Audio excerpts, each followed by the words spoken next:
हम सबको जिंदा रहने और बढ़ने के लिए खाने की ज़रूरत होती है ना? खाना ही हमें प्रोटीन, कार्ब्स और फैट्स जैसी ज़रूरी चीज़ें देता है। पर कभी सोचा है कि करोड़ों लोगों की थाली तक ये खाना आखिर पहुंचता कैसे है? सोचिए, भारत की आबादी 1 बिलियन से भी ज्यादा हो चुकी है और ये अभी भी रॉकेट की स्पीड से बढ़ रही है।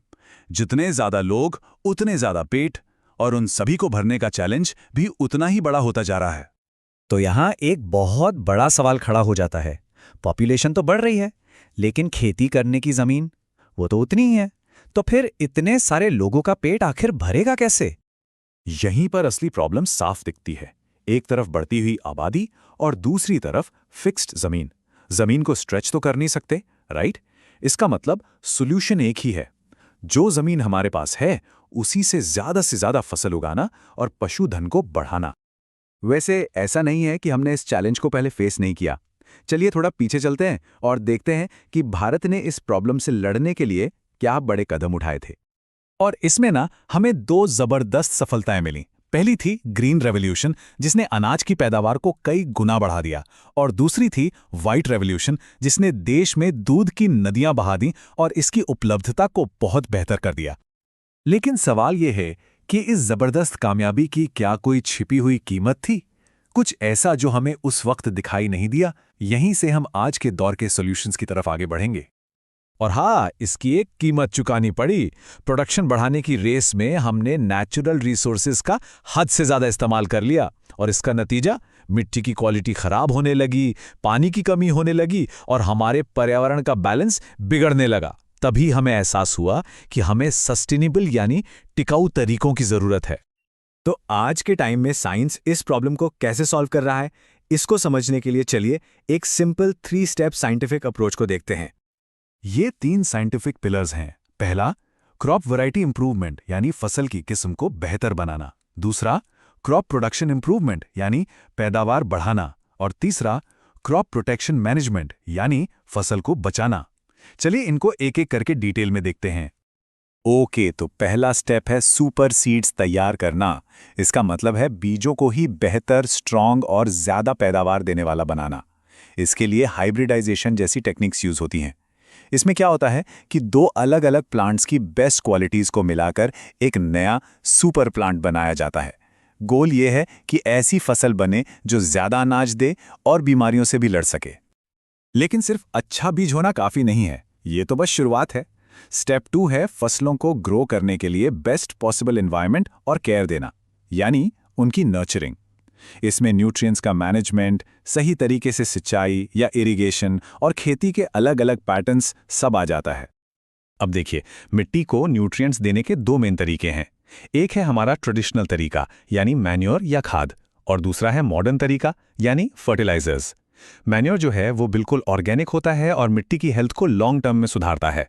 वहीं फर्टिलाइजर्स ये NPK जैसे स्पेसिफिक न्यूट्रिएंट्स का एक क्विक बूस्ट देते हैं, लेकिन इनके ज्यादा यूज से वाटर पॉल्यूशन का खतरा रहता है।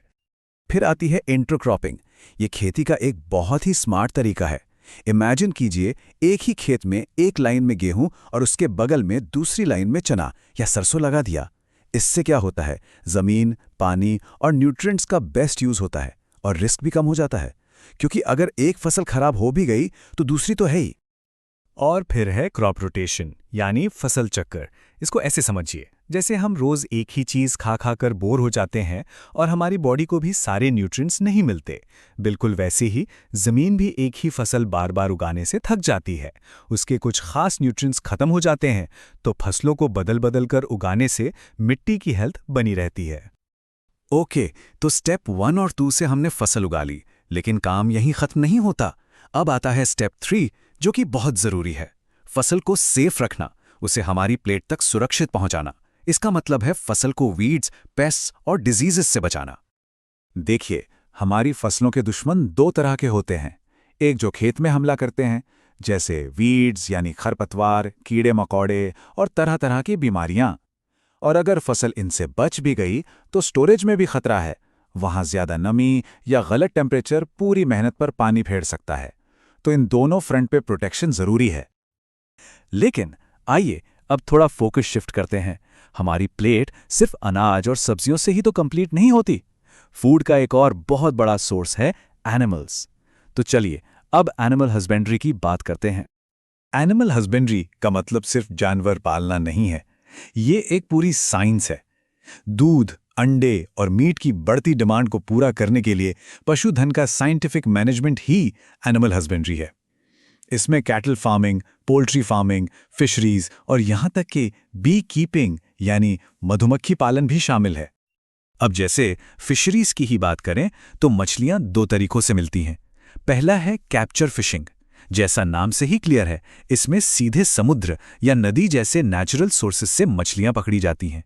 दूसरा है कल्चर फिशरी या एक्वाकल्चर, इसमें बिल्कुल खेती की तरह पॉन्ड्स या टैंक्स में एक कंट्रोल्ड एनवायरनमेंट में मछलियों को पाला जाता है। तो इन सारे कॉन्सेप्ट्स को, चाहे वो क्रॉप इंप्रूवमेंट हो या एनिमल हस्बेंड्री, जब हम जोड़ते हैं तो हम फ्यूचर की खेती की तरफ बढ़ते हैं। एक ऐसी खेती जो सस्टेनेबल हो, यानी टिकाऊ। और इसका एक परफेक्ट एग्जाम्पल है ऑर्गेनिक फार्मिंग। याद है हमने फर्टिलाइजर्स और पेस्टिसाइड्स के साइड इफेक्ट्स की बात की थी। ऑर्गेनिक फार्मिंग में बस उन्हीं केमिकल्स को नो बोला जाता है और खेती के नेचुरल तरीकों पर फोकस किया जाता है। इसी से जुड़ा एक और कमाल का कॉन्सेप्ट है इंटीग्रेटेड फार्मिंग। सोच के देखिए, ये एक जीरो वेस्ट सिस्टम बनाने जैसा है। इसमें खेती के साथ साथ पशुपालन, मुर्गी पालन या मछली पालन सब एक साथ किया जाता है। इससे होता यह है कि एक का वेस्ट दूसरे का रिसोर्स बन जाता है। जैसे पशुओं का गोबर खेत के लिए खाद बन गया और खेत का चारा पशुओं का खाना। Everything is connected. तो इन सब चीजों का अल्टीमेट गोल क्या है? वो है फूड सिक्योरिटी। इसका मतलब सिर्फ ये नहीं कि देश में खूब सारा अनाज हो, इसका मतलब ये है कि खाना अवेलेबल भी हो और लोगों के पास उसे खरीदने की पहुंच भी हो।